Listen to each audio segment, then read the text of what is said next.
આપણે અભ્યાસ કરીએ છીએ ધોરણ 11 વિષય બાયોલોજી ચેપ્ટર નંબર 4 પ્રાણી સૃષ્ટિ. ચાલો સમજીએ હવે આપણે આગળ. તો વિશ્વની અંદર પ્રાણીઓની લાખો જાતિઓ શોધાયેલી છે, ઓળખી કઢાયેલી છે, અને એમને અલગ અલગ વર્ગીકરણ પદ્ધતિઓનો ઉપયોગ કરીને અલગ અલગ વર્ગો અને સમુદાયોમાં વિભાજિત કરવામાં આવેલી છે.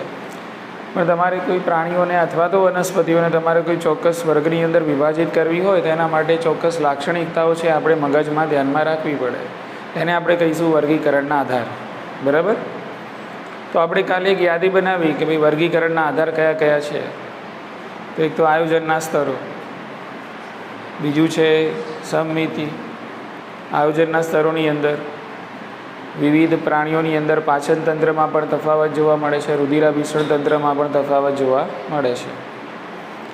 એ જ રીતે સમમિતિ, એ જ રીતે ગર્ભસ્તરીય આયોજન. બરાબર? એટલે કે ગર્ભસ્તરોની સંખ્યા, દેહકોષ્ઠ, અવખંડન, મેરુદંડની હાજરી અને ગેરહાજરી. બરાબર કે? તો આ બધી શું કહેવાશે? લાક્ષણિકતાઓ કહેવાશે. એના લાક્ષણિકતાઓના આધારે તમે પ્રાણીઓનું વર્ગીકરણ કરી શકો છો, એમને અલગ અલગ વર્ગોમાં, સમુદાયોમાં વિભાજિત કરી શકો છો. તો આ બધી લાક્ષણિકતા આપણે શરૂઆતમાં જોઈએ કે ભાઈ આ બધી લાક્ષણિકતાઓ શું કહેવાય છે. તો એમાં સૌથી પહેલું વર્ગીકરણનો જે આધાર છે એ છે આયોજનના સ્તરો.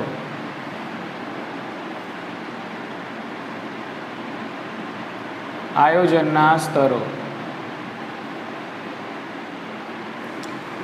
તો મુદ્દો એ કહેવા માગે છે કે પૃથ્વી પર જોવા મળતા જે બધા પ્રાણીઓ છે બધાની અંદર આપણને કોષોની ગોઠવણી એક સરખી જોવા મળતી નથી. બધા કોષોની ગોઠવણીમાં ભિન્નતા એટલે કે વિવિધતા દર્શાવે છે.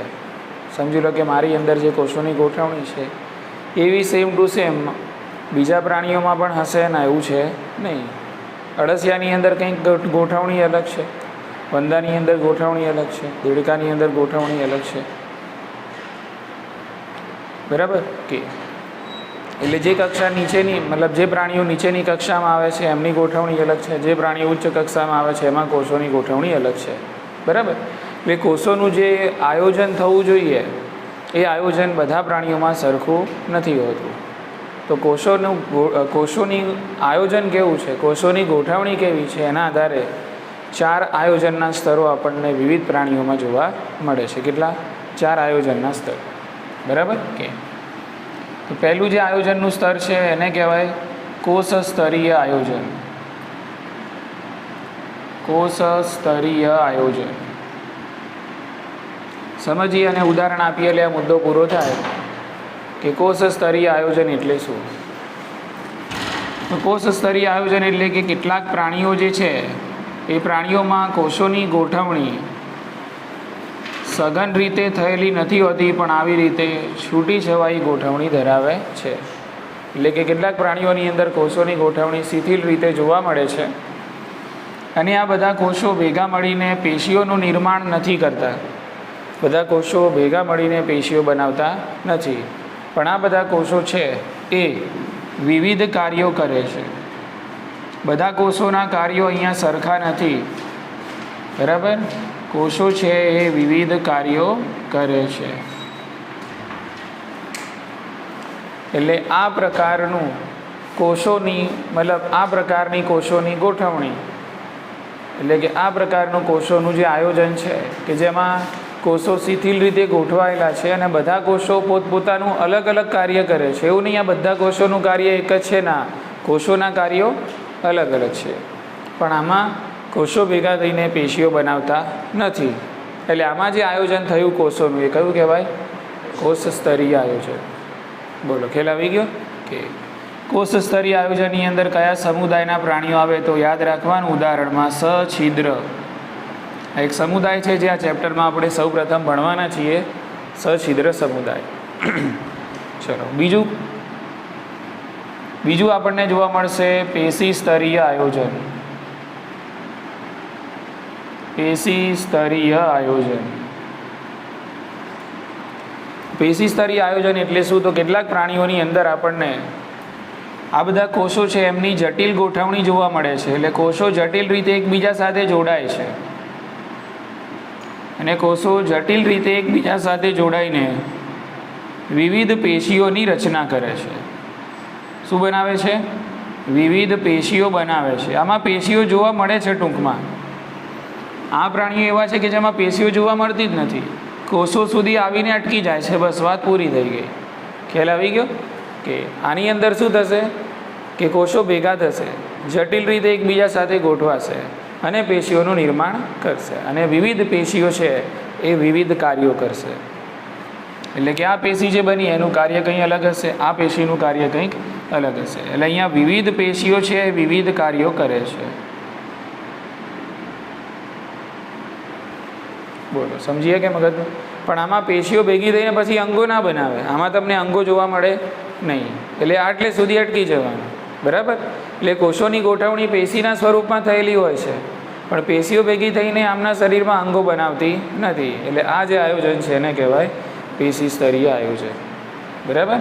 કે ઉદાહરણમાં યાદ રાખીશું કયો સમુદાય આવશે, તો કોષ્ઠાંતરી. બીજા નંબરમાં આ સમુદાય આપણે અભ્યાસ કરશું, કોષ્ઠાંતરી સમુદાય. ચલો, ત્રીજા પ્રકારનું આયોજન છે કે જે આપણને પ્રાણીઓમાં જોવા મળે છે, કયું છે? તો ત્રીજા પ્રકારનું આયોજન છે અંગ સ્તરીય આયોજન. અંગ સ્તરીય આયોજન. તો અંગ સ્તરીય આયોજન એટલે શું? તો આ વિવિધ પેશીઓ છે, આ વિવિધ પેશીઓ ભેગી થાય છે અને વિવિધ પેશીઓ ભેગી થઈને કોઈ ચોક્કસ અંગનું નિર્માણ કરે છે, બરાબર? આ બધી પેશીઓ ભેગી થાય છે અને ચોક્કસ અંગનું નિર્માણ કરે છે. એટલે કેટલાક પ્રાણીઓ એવા હોય છે કે જેમાં પેશીઓ ભેગી થશે અને વિવિધ પેશીઓ ભેગી થઈને વિવિધ અંગોનું નિર્માણ કરશે, પણ આમાં અંગો ભેગા થઈને અંગતંત્રો નહીં બને. જેવી રીતે આપણા શરીરમાં અંગતંત્રો જોવા મળે છે ને, પાચન તંત્ર, શ્વસન તંત્ર, રુધિરાભિસરણ તંત્ર, એટલે આપણા અંદર તંત્રો છે. અંગો ભેગા થઈને આપણા અંદર કોઈ ચોક્કસ તંત્ર બનાવે છે, પણ આમાં એવું નહીં જોવા મળે. અંગ સ્તરીય આયોજન ધરાવતા પ્રાણીઓમાં પેશીઓ ભેગી થશે ને અંગો બનાવશે, પણ આ અંગો ભેગા થઈને અંગતંત્રો નહીં બનાવી શકે. એટલે એમાં અંગો સુધી વાત સીમિત થઈ જશે, એનાથી આગળ વધશે નહીં. એમાં અંગો જોવા મળશે પણ અંગ તંત્રો નહીં જોવા મળે. જે રીતે આપણે વંદામાં જોયું, અળસિયામાં જોયું, દેડકામાં જોયું, આપણા અંદર હાજર છે, એવા અંગતંત્રો આમાં જોવા મળશે નહીં. એટલે અંગ સ્તરીય આયોજન એટલે કે જેમાં વિવિધ પેશીઓ એકબીજા સાથે જોડાઈને વિવિધ અંગોનું નિર્માણ કરે છે અને આ વિવિધ અંગો ત્યારબાદ વિવિધ કાર્યો કરે છે. એટલે આમાં દરેક અંગનું કાર્ય કેવું હશે? અલગ અલગ હશે. આમાં દરેક પેશીનું કાર્ય કેવું હશે? અલગ અલગ હશે. આમાં દરેક કોષનું કાર્ય કેવું હશે? અલગ અલગ હશે. ખ્યાલ આવી ગયો? ઓકે. એટલે આમાં અંગો ભેગા થઈને હવે આગળ અંગતંત્ર તમને નહીં જોવા મળે, અહીંયા વાત પૂરી થઈ જાય છે, બરાબર? તો અંગ સ્તરીય આયોજન શામાં જોવા મળે છે? તો ઉદાહરણ તરીકે યાદ રાખવાનું, પૃથુકૃમિ. શામાં જોવા મળશે? પૃથુકૃમિમાં આપણને અંગ સ્તરીય આયોજન જોવા મળે છે. ચલો, ત્યારબાદ જોઈએ આપણે ચોથા નંબરનું અને છેલ્લા નંબરનું. એનાથી આગળ કોઈ આયોજન છે જ નહીં, અંગતંત્ર સ્તરીય આયોજન. અંગતંત્ર સ્તરીય આયોજન. હવે આગળના આયોજનના સ્તરો તમે સમજી ગયા, એના ઉપરથી આની વ્યાખ્યા પણ આપી શકીએ આપણે કે અહીંયા અંગો ભેગા થાય છે, બરાબર? અને અંગો ભેગા થઈને વિવિધ અંગતંત્રોની રચના કરે છે. શું બનશે? અહીંયા અંગતંત્રો બને છે અને અહીંયા અંગતંત્રો છે એ વિવિધ કાર્યો કરે છે. અંગતંત્રો વિવિધ કાર્યો કરે છે. એટલે અંગો ભેગા થશે, દાખલા તરીકે મુખ, ગુહા છે, અન્નનળી છે, જઠર, આંતરડું, આ બધું ભેગું થઈને એક તંત્ર બનાવ્યું, પાચન તંત્ર. એટલે અહીંયા આપણને પ્રાણી સૃષ્ટિમાં એવા પણ પ્રાણીઓ જોવા મળશે કે જેમાં અંગતંત્ર સ્તરીય આયોજન જોવા મળે છે, જેમાં અંગો ભેગા થઈને ચોક્કસ અંગતંત્રોની રચના કરશે. અને હવે કાર્યોની વહેંચણી શામાં થશે? અંગતંત્રોમાં થશે. પાચન તંત્ર તો પાચનનું કાર્ય કરશે, શ્વસન તંત્ર તો શ્વસનનું કાર્ય કરશે, રુધિરાભિસરણ તંત્ર તો રુધિરના પરિવહનનું કાર્ય કરશે. ક્લિયર? ઓકે. હવે આના ઉદાહરણની અંદર મોટાભાગના સમુદાય કે જે ઉચ્ચ સમુદાયોમાં ગણતરી થાય છે એ સમુદાય આની અંદર આપણે લખી શકીએ છીએ. એટલે કે નુપુરક, નુપુરકથી મેરુદંડી સુધી તમે આમાં લખી શકો છો. નુપુરકથી મેરુદંડી. નુપુરકથી મેરુદંડીમાં સામાન્ય રીતે સામાન્ય રીતે 6 સમુદાયોનો સમાવેશ થાય છે. કયા કયા? એટલે તમે અહીંયા નુપુરકથી મેરુદંડી લખો એટલે એમાં કયા સમુદાય આવશે? એક તો નુપુરક તો આવશે, મેરુદંડી બી આવશે. આ બોર્ડર છે. શું છે? બોર્ડર છે. એના વચ્ચે બીજા 4 સમુદાય આવે, બરાબર. સંધિપાદ આવશે, સામી મેરુદંડી આવશે, મૃદુકાય આવશે અને શૂળતત્વી આવશે, બરાબર. કે તો ચારેના હું અહીંયા નામ લખી દઉં છું, બરાબર. નુપુરક પછી અહીંયા તમે લખી શકો સંધિપાદ, પછી તમે લખી શકો મૃદુકાય, એના પછી લખી શકો શૂળત્વચી, અને એના પછી આવે સામી મેરુદંડી, અને પછી આવે મેરુદંડી. એટલે આને કહેવાય નુપુરકથી મેરુદંડી, આને કહેવાય. બોલો, ખ્યાલ આવી ગયો કે? એટલે નુપુરકથી મેરુદંડીનો મતલબ શું? એટલે નુપુરકથી મેરુદંડી એટલે નુપુરક, સંધિપાદ, મૃદુકાય, શૂળત્વચી, સામી મેરુદંડી અને મેરુદંડી. એટલે આને કહેવાય નુપુરકથી મેરુદંડી. અને આ બધા સમુદાયના નામ છે. ક્લિયર કે? એટલે આ સમુદાયના પ્રાણીઓમાં આપણને અંગતંત્ર સ્તરીય આયોજન જોવા મળે છે. એટલે તમે અહીંયા જોયું કે આયોજનના સ્તરો બધા પ્રાણીઓમાં સરખા નથી. કેટલાકના અંદર કોષ સ્તરીય જોવા મળશે, કેટલાકમાં પેશી, કેટલાકમાં અંગ અને કેટલાકમાં અંગતંત્ર સ્તરીય આયોજન જોવા મળે છે. એટલે આના આધારે પણ આપણે પ્રાણીઓનું વર્ગીકરણ કરી શકીએ છીએ.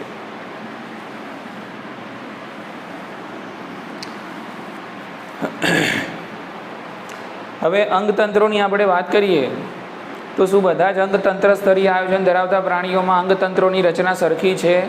તો ના, એ પણ સરખી નથી.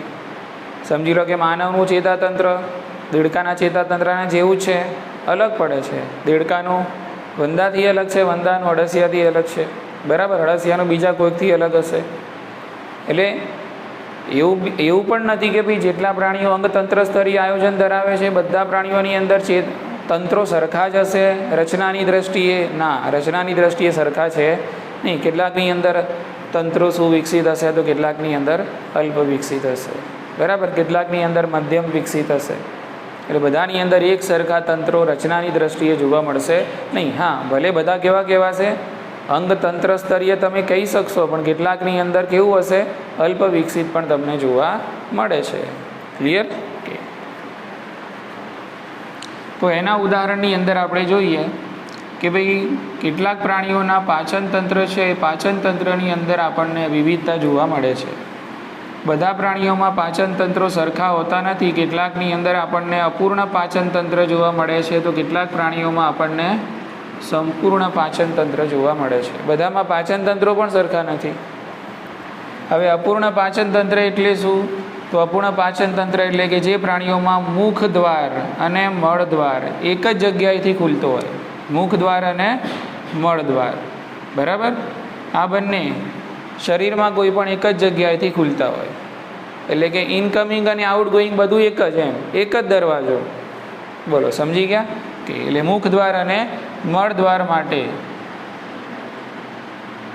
એક જ જગ્યા છે અને શરીરની બહારની બાજુએ ખુલે છે. શરીરની બહાર ખુલે છે. એટલે મુખ દ્વાર પણ એ જ કહેવાશે, મળ દ્વાર પણ એ જ કહેવાશે. ખોરાકનું અંતઃગ્રહણ પણ ત્યાંથી જ થશે અને મળનું ઉત્સર્જન પણ ત્યાંથી જ થશે. એટલે બે અલગ અલગ ઓપનિંગ હોતા નથી. ઇનકમિંગ અને આઉટગોઈંગ એક જ જગ્યાએ, બરાબર. તો આ પ્રકારનું પાચન તંત્ર કેવું કહેવાય? અપૂર્ણ કહેવાશે, બરાબર. શામાં જોવા મળે છે? તો ઉદાહરણ તરીકે પૃથુકૃમિ. શામાં જોવા મળશે? પૃથુકૃમિમાં. એટલે ટૂંકમાં કહેવાનો મતલબ એમ કે પૃથુકૃમિની અંદર પાચન તંત્ર અલ્પ વિકસિત છે. એકદમ કેવા કક્ષાનું છે? અલ્પ વિકસિત કક્ષાનું છે. એટલે આમ અપવાદ રૂપે ગણી શકાય. સંપૂર્ણ પાચન તંત્રમાં તમને આની વ્યાખ્યા આવડી ગઈ તો આની બી આવડી જ જવી જોઈએ. મુખ દ્વાર અને મળ દ્વાર એક જ જગ્યાએ નહીં હોય, બંને અલગ અલગ હશે. મુખ દ્વાર અને મળ દ્વાર અલગ અલગ છે, બરાબર. ઓકે. તો મુખ દ્વાર અને મળ દ્વાર માટે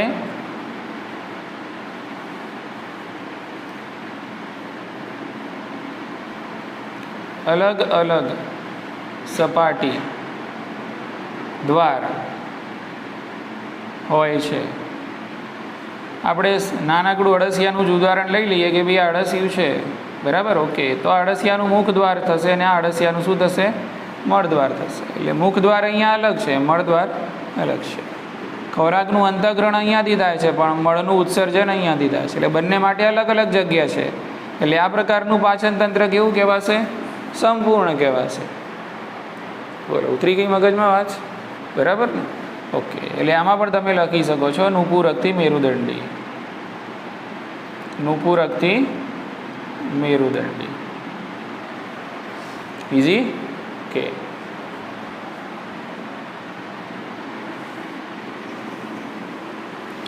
ચલો, એના પછી આપણે જોઈ લઈએ કે રુધિરાભિસરણ તંત્ર.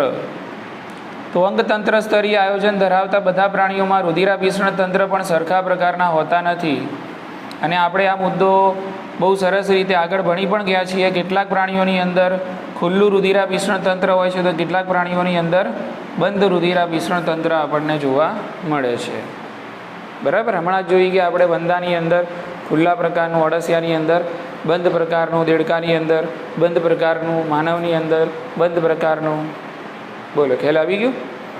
છે બધાની અંદર અંગતંત્રો જ છે, બધાની અંદર રુધિરાભિસરણ તંત્ર જ, પણ રુધિરાભિસરણ તંત્રની બધામાં રચના સરખી નથી. કેટલાકમાં ખુલ્લા પ્રકારનું છે, તો કેટલાકમાં બંધ પ્રકારનું છે.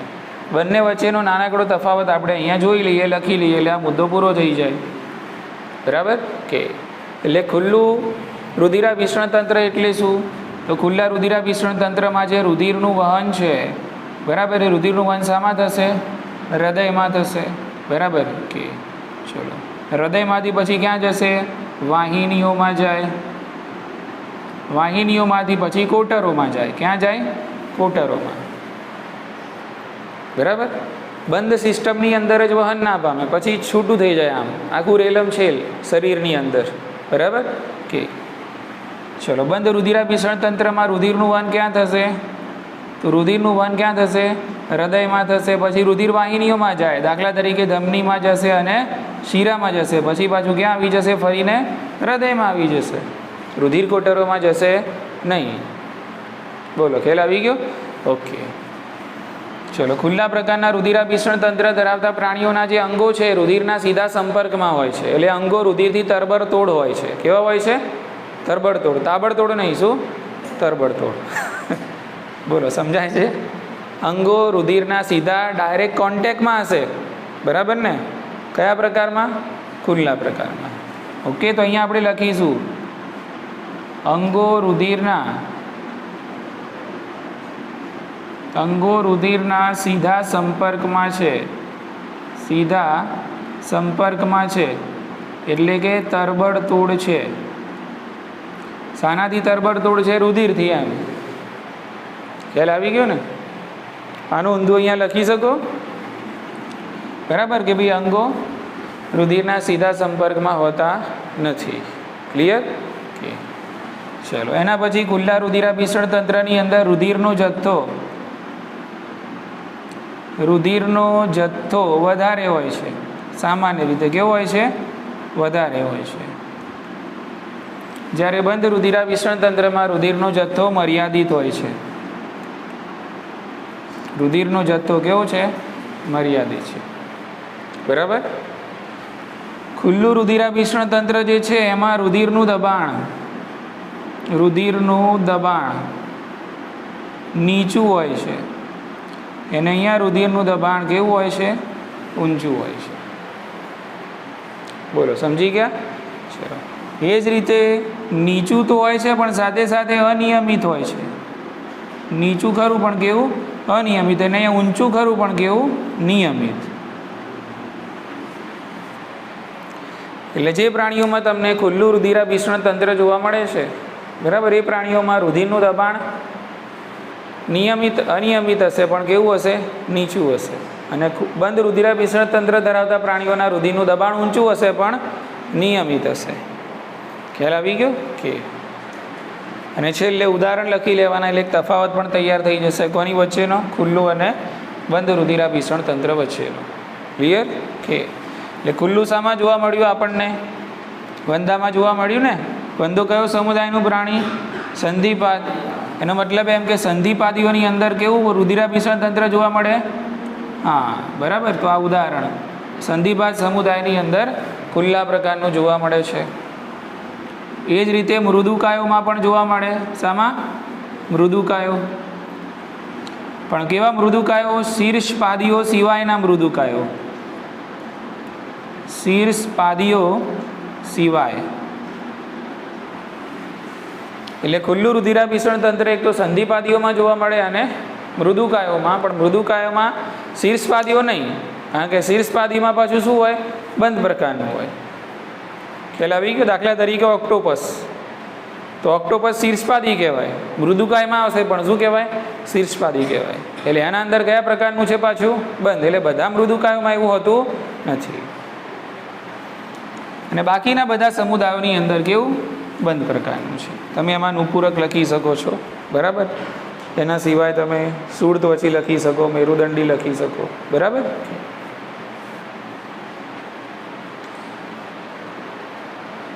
ચલો, તો આ રીતે ટૂંકમાં અંગતંત્રની દ્રષ્ટિએ, એની રચનાની દ્રષ્ટિએ પણ આપણને પ્રાણીઓમાં વિવિધતા જોવા મળે છે.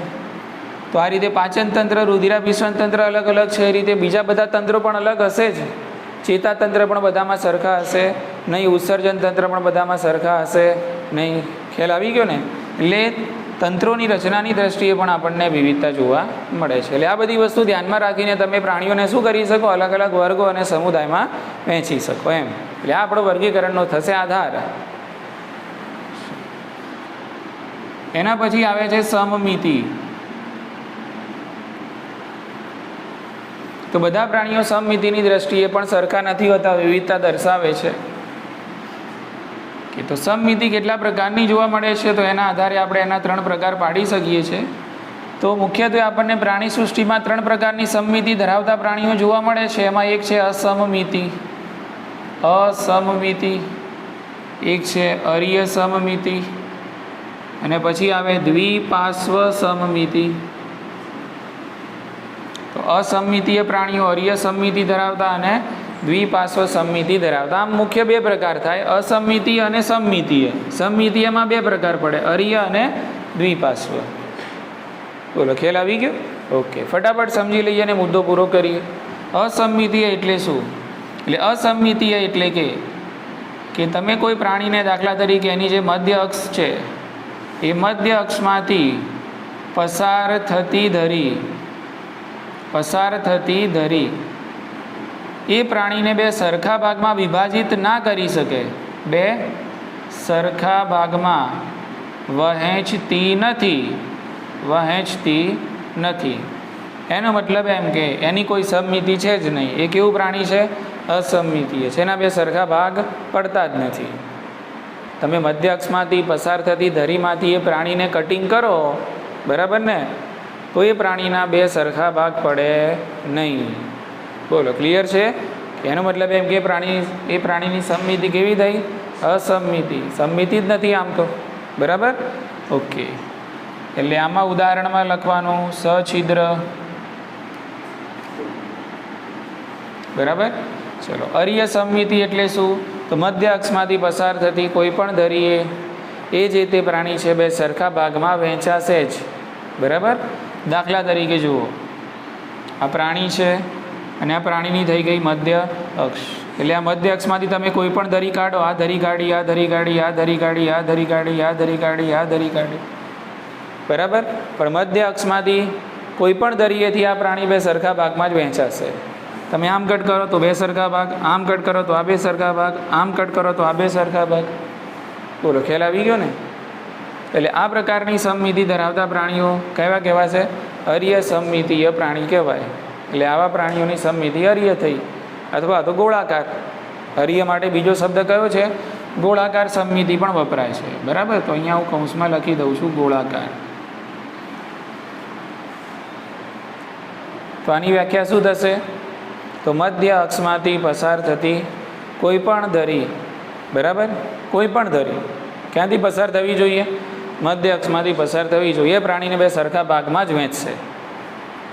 ક્લિયર ને? કે તો આ સમમિતિ અરીય કહેવાશે. તો અરીયની અંદર ઉદાહરણ કયા આવશે? કયા સમુદાય? તો કોષ્ટાંત્રીય આવશે, કંકતધરા આવશે, અને આવશે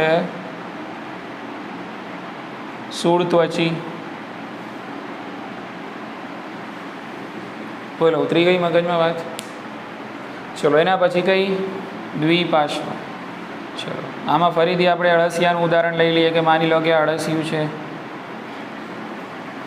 હવે અળસિયાના બે ભાગ કરવા હોય તો એને મધ્ય અક્ષમાંથી પસાર થતી ધરીમાંથી બે ટુકડા કરો તો બે સરખા ભાગમાં વહેંચાઈ જશે. એટલે મધ્ય અક્ષમાંથી પસાર થતી એક ધરીમાંથી જ આવું થાય, બધી ધરીમાંથી આવું થાય નહીં. અહીંયા તો શું છે, બધી ધરીમાંથી થાય છે. તમે ગમે તેમ કટ કરો બે સરખા જ ભાગ થાય, પણ અહીંયા તમે ગમે તેમ આમ કટ કરો આડેધડ તો બે સરખા ભાગ થાય ના થાય. બરાબર? કે એટલે મધ્ય અક્ષમાંથી પસાર થતી એક ધરી જ જે તે પ્રાણીને બે સરખા ડાબા અને જમણા ભાગની અંદર વિભાજિત કરે છે. બોલો ખ્યાલ આવી ગયો? ઓકે. એટલે આને કહેવાય દ્વિપાર્શ્વ સમમિતિ. ક્લિયર છે? આના પછીના બધા સમુદાય આની અંદર આવશે. બરાબર ને? એમાં તમે લખી શકો છો ઉદાહરણ તરીકે નુપૂરક સંધિપાદ. નુપૂરક સંધિપાદ. આમાં નુપૂરકથી સંધિપાદ ના લખાય, કારણ કે વચ્ચે શું આવી જાય? સુર્ત્વચી આવી જાય. એટલે નુપૂરક લખી શકો તમે, સંધિપાદ લખી શકો, મૃદુકાય લખી શકો, સામી મેરુદંડી લખી શકો, મેરુદંડી લખી શકો, પણ સુર્ત્વચી લખાય નહીં. ઉતરી ગઈ મગજમાં વાત? ઓકે. તો આને કહેવાય સમમિતિ. એટલે ખબર શું પડી? બધા પ્રાણીઓની સમમિતિ સરખી હોતી નથી. કેટલાક પ્રાણીઓ અસમમિતિ, કેટલાક કરીએ તો કેટલાક દ્વિપાર્શ્વ સમમિતિ ધરાવે છે. અહીંયા વ્યાખ્યામાં ખાસ ધ્યાન રાખવાનું છે, 2-3 શબ્દોની મારામારી છે ખાલી. બરાબર? મધ્ય અક્ષમાંથી પસાર થતી ધરી પ્રાણીને બે સરખા ભાગમાં વિભાજિત કરતી નથી. મધ્ય અક્ષમાંથી પસાર થતી કોઈ પણ ધરી પ્રાણીને બે સરખા ભાગમાં જ વિભાજિત કરે છે. અને મધ્ય અક્ષમાંથી પસાર થતી ફક્ત એક જ ધરી પ્રાણીને બે સરખા ડાબા અને જમણા ભાગમાં વિભાજિત કરે છે. આ બધા કરતા આઈએમપી છે આના ઉદાહરણ. બોલો ખ્યાલ આવી ગયો? એ અસમિતિમાં સછિદ્ર, ગોળાકાર અળિયામાં કોષ્ઠાંતરિક, અંકતધરા અને સુર્ત્વચી, દ્વિપાર્શ્વમાં નુપૂરક અને સંધિપાદ. અને એના સિવાયના બીજા હું જે નામ બોલ્યો એ.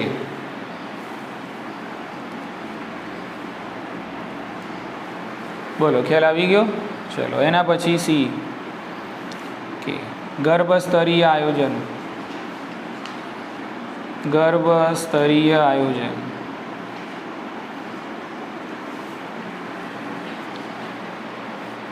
તો ગર્ભસ્તરીય આયોજન એટલે કે આપણને પ્રાણી સૃષ્ટિમાં જે પ્રાણીઓ જોવા મળે છે, બધા પ્રાણીઓ સરખા પ્રકારના ગર્ભસ્તરોમાંથી પેદા થયેલા હોતા નથી. તો એના આધારે આપણને પ્રાણી સૃષ્ટિમાં 2 પ્રકારના ગર્ભસ્તરીય આયોજન ધરાવતા પ્રાણીઓ જોવા મળે છે. એક છે દ્વિગર્ભસ્તરીય અને બીજા હોય છે એ ત્રિગર્ભસ્તરીય. દ્વિગર્ભસ્તરીય અને ત્રિગર્ભસ્તરીય. લોજિક એકદમ સિમ્પલ છે. બરાબર? ઓકે.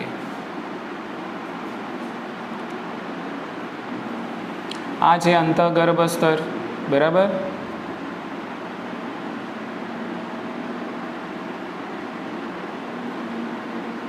આ છે બાહ્ય ગર્ભસ્તર.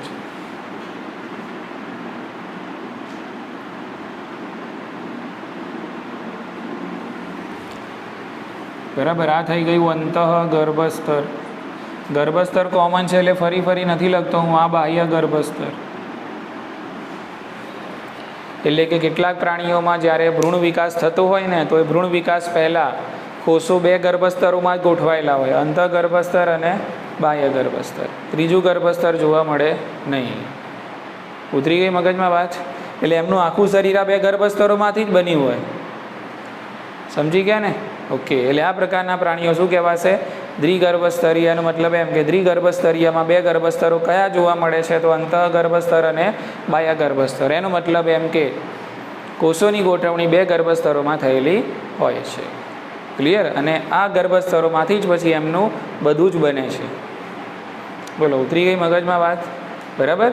કે હવે જુઓ, અંતઃગર્ભસ્તર અને બાહ્ય ગર્ભસ્તર છે, એની વચ્ચે તમને આ જે સ્તર દેખાય છે, આ સ્તર કેવું છે? અવિભેદિત છે. કેવું સ્તર છે આ? અવિભેદિત. આ જે સ્તર છે એ અવિભેદિત છે અને અકોષીય છે. એ સ્તરમાં કોષો નથી. એ સ્તર કેવું છે? અકોષીય. એટલે દ્વિગર્ભસ્તરીય પ્રાણીઓમાં અંતઃગર્ભસ્તર અને બાહ્ય ગર્ભસ્તરની વચ્ચે અવિભેદિત અને અકોષીય, કોષોનું બનેલું નથી, વિભેદિત પામેલું છે નહીં, એવું સ્તર જોવા મળે છે. તો આ સ્તરને શું કહેવાય? તો આ સ્તરને કહેવાય મધ્ય શ્લેષ્મ. નહીં હો, શ્લેષ. મધ્ય શ્લેષ સ્તર. અંગ્રેજીમાં આને કહેવાય મેઝોગ્લિયા. બોલો, ઉતરી મગજમાં વાત? મધ્ય શ્લેષ સ્તર ચોપડીમાં લખેલું છે, મધ્ય શ્લેષ સ્તર. પ્રકાશનમાં શ્લેષ્મ સ્તર લખેલું છે, બરાબર. એટલે આપણે ચોપડીમાં જે આપેલું છે યાદ રાખશું. શ્લેષમાં આપેલું છે કે મેં જે રિફર કરી છે બુક, એમાં શ્લેષ આપેલું છે, બરાબર કે કંઈ વાંધો નહીં. એનું કરેક્શન પછી કરી લઈશું આપણે. અંગ્રેજીમાં યાદ રાખો શ્લેષ છે, બરાબર. તો આને કહેવાય મેઝોગ્લિયા. શું કહેવાશે? મેઝોગ્લિયા. અંગ્રેજીમાં ખાસ નામ તમે યાદ રાખજો અહીંયા, બરાબર કે મધ્ય શ્લેષ સ્તર અથવા તો મેઝોગ્લિયા. ક્યાં આવેલું હોય છે? દ્વિગર્ભસ્તરીય પ્રાણીઓમાં. કોની વચ્ચે હોય છે? અંતઃગર્ભસ્તર અને બાહ્ય ગર્ભસ્તર. કેવું હોય છે? અવિભેદિત અને અકોષીય હોય છે. ખ્યાલ આવી ગયો? એટલે અહીંયા મધ્ય ગર્ભસ્તરનો અભાવ છે. અહીંયા મધ્ય ગર્ભસ્તર છે નહીં, પણ મધ્ય ગર્ભસ્તરની જગ્યાએ શું છે? મધ્ય શ્લેષ સ્તર છે, પણ એ કોષોનું બનેલું નથી. એ કેવું છે? અવિભેદિત અને અકોષીય સ્તર છે. ચાલો, હવે બીજા જે બધા પ્રાણીઓ એ બધા કયા હશે? તો એ બધા જે પ્રાણીઓ છે એની અંદર આપણને 3 ગર્ભસ્તરો જોવા મળે છે. કેટલા ગર્ભસ્તરો? 3 ગર્ભસ્તરો જોવા મળે છે, બરાબર. અંતઃગર્ભસ્તર, મધ્ય ગર્ભસ્તર અને આ સૌથી ઉપરની બાજુ આ દોરી રહ્યો છું, બરાબર. આ કયું થઈ જશે? બાહ્ય ગર્ભસ્તર, બરાબર કે આ થયું અંતઃગર્ભસ્તર, આ થઈ ગયું મધ્ય ગર્ભસ્તર અને આ થઈ ગયું બાહ્ય ગર્ભસ્તર. એટલે કહેવાનો મતલબ એમ કે જે પ્રાણીઓનો ભ્રૂણનો વિકાસ આપણે પહેલાં કશું જ નહોતા, એના પહેલાં શું હતા? ફલિતાંડ હતા ને. માતાના ગર્ભાશયમાં શું હતા? ફલિતાંડ હતા, બરાબર. પછી એ ફલિતાંડ છે એનું વિભાજન થાય છે અને એમાંથી ઘણા બધા સ્તર તૈયાર થાય છે. એટલે પહેલાં 3 સ્તરો બને. એમ શું બને? 3 સ્તર બને. અંતઃગર્ભસ્તર, મધ્ય ગર્ભસ્તર, બાહ્ય ગર્ભસ્તર. પછી આ 3 સ્તરોમાંથી આપણા બધા શરીરના અંગો બને અને પછી 9 મહિનાના સમય દરમિયાન આપણું આખું પરિપક્વ સ્વરૂપ બનતું હોય છે. એટલે જે વિકાસ થયો ને, વિકાસ એ કેટલા સ્તરોમાંથી થયો છે? આપણો 3 ગર્ભસ્તરોમાંથી થયો છે. અંતઃગર્ભસ્તર, મધ્ય ગર્ભસ્તર અને બાહ્ય ગર્ભસ્તર. એટલે 3 ગર્ભસ્તરો પહેલાં બન્યા, પછી તમારા બધા અંગો બન્યા અને પેશીઓ બની. એટલે આપણે નથી કહેતા કે ભાઈ સ્નાયુ પેશી શાનો ઉદ્ભવ શામાંથી થયેલો છે? મધ્ય ગર્ભસ્તરમાંથી થયેલો છે. એટલે અંતમાંથી કેટલાક અંગો નીકળ્યા, કેટલાક અંગો મધ્યમાંથી બન્યા, કેટલાક અંગો બાહ્યમાંથી બન્યા. એટલે 3 ગર્ભસ્તરો છે આખા શરીરનું નિર્માણ કરે છે. ક્લિયર ને? કે તો એને કહેવાય ત્રિગર્ભસ્તરીય. એટલે ગર્ભસ્તરોની સંખ્યાની હાજરીના કારણે 2 ભાગ પડે છે પ્રાણી સૃષ્ટિમાં, દ્વિગર્ભસ્તરીય અને ત્રિગર્ભસ્તરીય. દ્વિગર્ભસ્તરીયની અંદર જે સમુદાયનું ઉદાહરણ આપેલું છે એ છે કોષ્ઠાંત્રી. કયો સમુદાય છે? કોષ્ઠાંત્રી. શામાં આવશે? દ્વિગર્ભસ્તરીય, બરાબર કે. અને ત્રિગર્ભસ્તરીયમાં આવશે નુપુરક. એના પછીના બધા તમે લખી શકો છો મેરુદંડી. નુપુરકથી મેરુદંડી. બોલો, ઉતરી ગઈ મગજમાં વાત? ખ્યાલ આવે છે? ઓકે, ચલો. ગર્ભસ્તરો પૂરા થયા. હવે દેહકોષ્ઠની વાત કરી લઈએ. દેહકોષ્ઠ.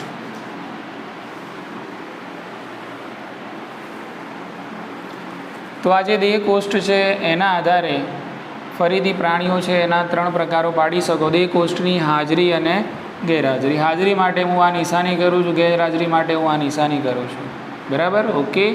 પણ ઘણાની અંદર દેહકોષ્ઠ હાજર અને ગેરહાજર એ પ્રકારનું જોવા મળે. એને કહેવાય કૂટ દેહકોષ્ઠ. કેવું કહેવાય? કૂટ દેહકોષ્ઠ. ઓકે. એટલે દેહકોષ્ઠની હાજરી અને ગેરહાજરીના કારણે આપણને પાછા પ્રાણીઓ 3 પ્રકારના જોવા મળે છે. એક તો દેહકોષ્ઠી કહેવાશે કે જેમાં દેહકોષ્ઠ હાજર છે. બીજા કહેવાશે કૂટ દેહકોષ્ઠી. કેવા કહેવાશે?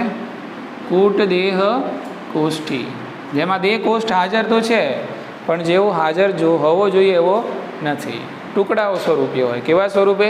ટુકડાઓ સ્વરૂપે હોય છે. અને ત્રીજું છે કે જેમાં દેહકોષ્ઠ હાજર જ નથી હોતો, એને કહેવાય અદેહકોષ્ઠી. ઉતરી મગજમાં વાત? હવે એના પહેલાં સમજવાનું એ છે કે દેહકોષ્ઠ એટલે શું, બરાબર કે દેહકોષ્ઠ કોને કહે છે? તો માની લો કે આ શરીર છે આપણું, બરાબર કે, અને આ છે પાચન માર્ગ. આ પાચન માર્ગ છે. શું છે? આ પાચન માર્ગ.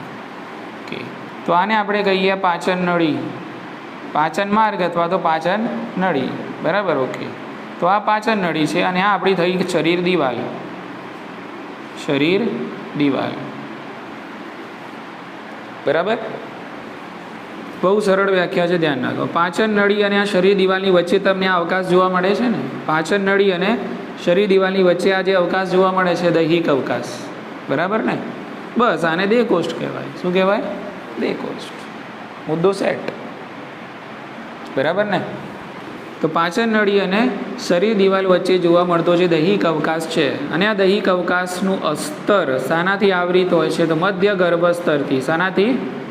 મધ્ય ગર્ભ સ્તરથી આવરિત છે.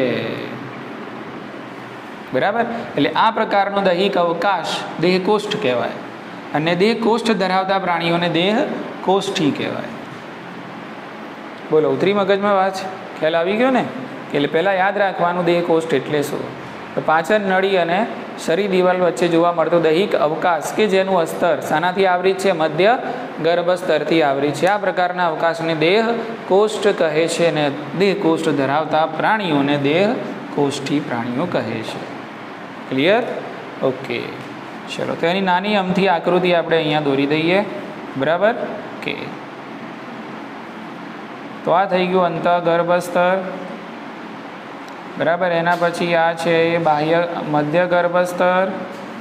બરાબર. ને આ છે દોરી રહ્યો છું એ છે તાર્કિક આકૃતિ સમજવા માટેની છે. બરાબર. ઓકે, આ અંતઃગર્ભ સ્તર છે, આ મધ્ય ગર્ભ સ્તર છે, અને આ બાહ્ય ગર્ભ સ્તર છે. હવે તમે જુઓ અહીંયા આ જે અવકાશ જોવા મળ્યો તમને, આ રહ્યો આ જે અવકાશ છે આખો, આ જે અવકાશ છે ને આખો, આ દેહકોષ્ઠ છે. શું છે? આખું દેહકોષ્ઠ. અને તમે જોઈ શકો છો દેહકોષ્ઠ શાનાથી આવરી છે? મધ્ય ગર્ભ સ્તરથી આવરી છે. આ અંતઃગર્ભ સ્તર છે, પછી એ મધ્ય ગર્ભ સ્તર ને પછી બાહ્ય ગર્ભ સ્તર. પણ અહીંયા તમે જોઈ શકો છો શું પડ્યો? મધ્ય ગર્ભ સ્તરમાં આખો અવકાશ છે. એટલે આ જે અવકાશ છે એ કોની વચ્ચે છે? પાચન નળી અને શરીર દિવાલની વચ્ચે છે. ખ્યાલ આવી ગયો? કે એટલે આવું કમ્પ્લીટ અવકાશ જોવા મળે એનો મતલબ એમ કે દેહકોષ્ઠ હાજર છે. એટલે આવા પ્રાણીઓને કહેવાય દેહકોષ્ઠી. ઉતરી મગજમાં વાત? ચલો, આપણે કેવા કહેવાઈએ? કહો, દેહકોષ્ઠી, અદેહકોષ્ઠી કે કૂટ દેહકોષ્ઠી? એક જ પ્રકાર સમજાયો છે ને હજી તો મેં. તો કયા હશું ત્યારે? દેહકોષ્ઠી. બરાબર ને? આપણો પણ આમ પાચન માર્ગ આમ જ જાય છે ને સીધો, અને પછી શરીર દિવાલ છે, તો એની વચ્ચે ઘણું બધું છે ને, ખાલી જગ્યા છે ને. અને ખાલી જગ્યામાં શું આવેલા છે? બધા અંગો છે. હૃદય છે, ફેફસા છે, યકૃત છે, બધું છે ને સાઈડોમાં. એટલે આપણે કેવા કહેવાઈએ? દેહકોષ્ઠી. સેટ થયો ને મુદ્દો મગજમાં? સમજ પડી ગઈ? ઓકે, તો દેહકોષ્ઠીની અંદર કયા ઉદાહરણ લખી શકો છો? તો દેહકોષ્ઠીની અંદર બસ એઝ યુઝ્યુઅલ મોટા મોટા જે સમુદાયો છે તમે લખી શકો છો. કયા કયા? નુપુરકથી લઈને કે મેરુદંડી સુધી તમે ખેંચી શકો છો. ઉતરી મગજમાં વાત? ઓકે,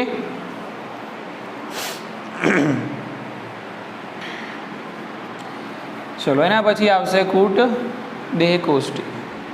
તો કૂટ દેહકોષ્ઠીમાં કેવું હશે? આ રીતે જુઓ. આ તો થશે તમારું પાચન માર્ગનું પોલાણ. શું કહેવાય આને?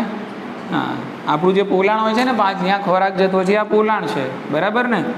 ઓકે,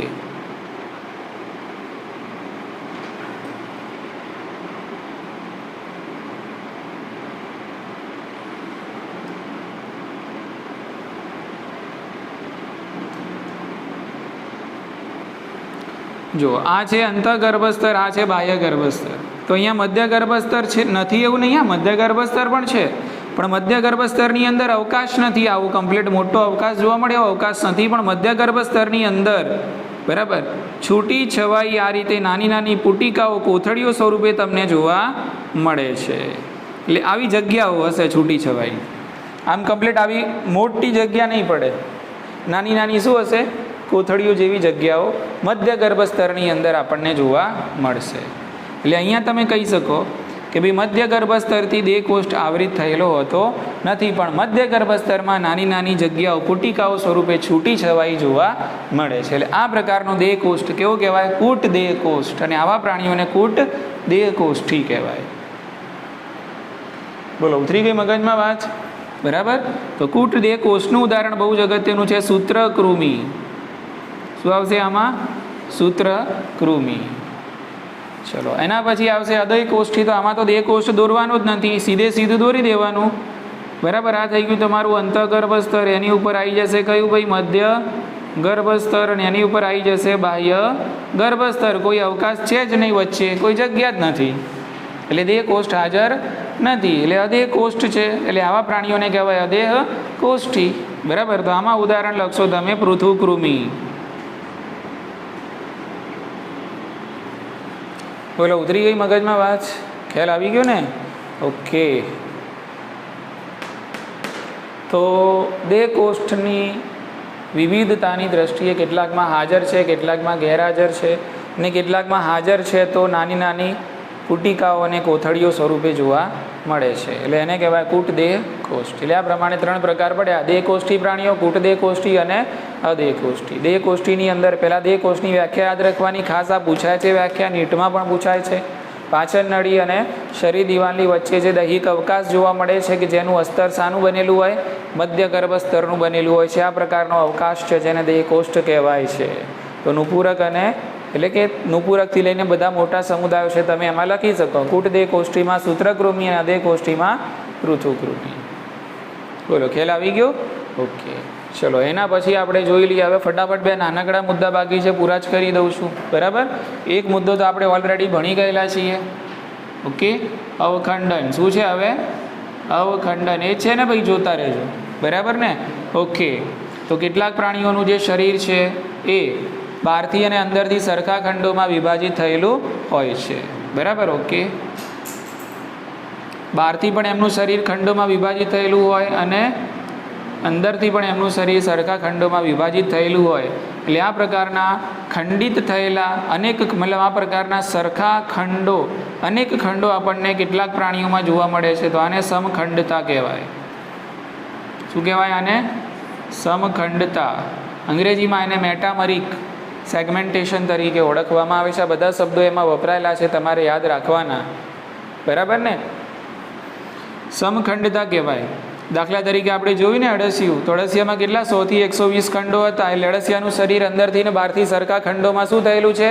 વિભાજિત થયેલું છે. એ જ રીતે વંદો પણ જોયું, તો વંદાની અંદર પણ શું છે? બહારથી ને અંદરથી વિભાજિત થયેલું છે. તો આને શું કહેવાય? સમખંડતા. પણ બધા પ્રાણીઓમાં આવા ખંડો જોવા મળે નહીં. બધા પ્રાણીઓના શરીર કંઈ આવા ખંડોથી વિભાજિત થયેલા હોય નહીં. એટલે કેટલાક પ્રાણીઓની અંદર આપણને અવખંડન જોવા મળે છે. અને જો ખંડો સરખા પ્રકારના હોય ને અંદરથી અને બહારથી વિભાજિત હોય સરખા પ્રમાણમાં, તો એને સમખંડતા તરીકે ઓળખવામાં આવે છે.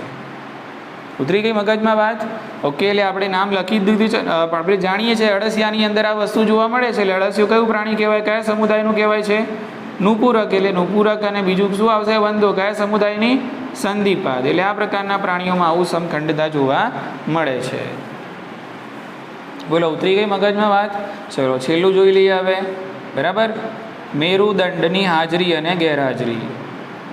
તો મેરુદંડ, પહેલાં તો મેરુદંડ જે રીતે અહીંયા દેહ કોષ્ઠ શું છે સમજ્યા ને, એના પહેલાં આપણે મેરુદંડ શું છે સમજવું પડે. બરાબર. આમ તો સિમ્પલ છે કે ભાઈ મેરુદંડની હાજરી હોય તો પ્રાણીઓને મેરુદંડી કહેવાય, અને મેરુદંડ ગેરહાજર હોય તો મેરુદંડી કહેવાય. પણ એના પહેલાં મેરુદંડ શું છે સમજી લેવું જરૂરી છે. બરાબર ને? એ તો ઇઝી છે કે મેરુદંડી ને અમેરુદંડી. પણ મેરુદંડ શું છે? તો મેરુદંડ એટલે કે કેટલાક પ્રાણીઓ છે એ જ્યારે એમની કઈ અવસ્થામાં હોય? ભ્રૂણ અવસ્થામાં હોય, તો એ દરમિયાન એ પ્રાણીઓની જે પૃષ્ઠ બાજુ છે, કઈ બાજુ? પૃષ્ઠ બાજુએ. બરાબર. વક્ષ બાજુએ નહીં, કઈ બાજુએ? પૃષ્ઠ બાજુએ. કયા ગર્ભસ્તરમાંથી? તો મધ્ય ગર્ભ સ્તરમાંથી શું નીકળે છે? દંડ જેવી રચના. બરાબર કે? તો આ જે દંડ જેવી રચના છે એને કહેવાય છે મેરુદંડ. બોલો ઉતરી મગજમાં વાત? અરે સમજાણું કે નહીં? હા. મેરુદંડ આને કહેવાય. કેટલાક પ્રાણીઓ પોતાની ભ્રૂણ અવસ્થા દરમિયાન પૃષ્ઠ બાજુએ મધ્ય ગર્ભસ્તરમાંથી નીકળતી દંડ જેવી રચના જોવા મળે છે, જેને મેરુદંડ તરીકે ઓળખવામાં આવે છે. અને જે પ્રાણીઓમાં આવું હોય એને મેરુદંડી કહેવાય, અને મેરુદંડ ના હોય એને અમેરુદંડી કહેવાય. એટલે અહીંયા પણ ભાગ પડ્યા ને, કોની હાજરી અને ગેરહાજરીના કારણે? મેરુદંડની હાજરી અને ગેરહાજરીના કારણે પ્રાણીઓને 2 ભાગમાં વહેંચી શકાય છે. ઇઝી? ચલો, તો અહીંયા આપણે બધા મુખ્ય લાક્ષણિકતાઓ કે જે વર્ગીકરણના આધાર કહેવાય છે એની વાત કરી. હવે નેક્સ્ટ લેક્ચરની અંદર આપણે વર્ગીકરણ અને એના સમુદાયો વિશે વિસ્તૃતમાં વર્ણન શરૂ કરીશું. ઠીક છે, તો આજે આપણે આટલું રાખીએ છીએ.